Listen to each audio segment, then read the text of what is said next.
تدحرجت كرة المواجهات والانتفاض ضد المحتل الصهيوني بعد 10 أيام رمضانية اختمرت فيها على درجات باب العمود بالقدس المحتلة وفي أحياء وأزقة المدينة، حتى وصلت مدن وقرى ومخيمات الضفة التي هبت على وقع الحجارة والزجاجات الحارقة في مواجهة الرصاص.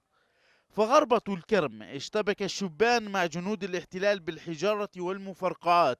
وفي بلدة عزون دارت مواجهات عنيفة، وكان المستوطنون عند قبر يوسف شرق نابلس مع موعد مع الزجاجات الحارقة للمنتفضين.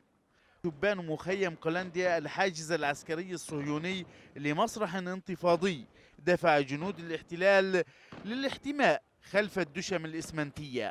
فيما كان المدخل الشمالي لمدينة البيرة ميدان اشتباك مع مسيرة داعمة للأقصى والمقدسيين وصلت من وسط رام الله للمكان. عاضنة شرارة الهبة والانتفاضة الرمضانية لم تهدأ،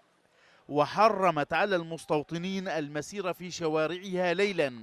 فباب العمود بات معقلا تنطلق منه شرارة البداية الليلية. وصلت الفعاليات المقاومة للشبان المقدسيين إلى شارع صلاح الدين والعيسوية والصوانة وسلوان ووادي الجوز والشيخ جراح وأحياء وأزقة أخرى طال فيها الفعل الانتفاضي المستوطنين والجنود وكاميرات تشريعية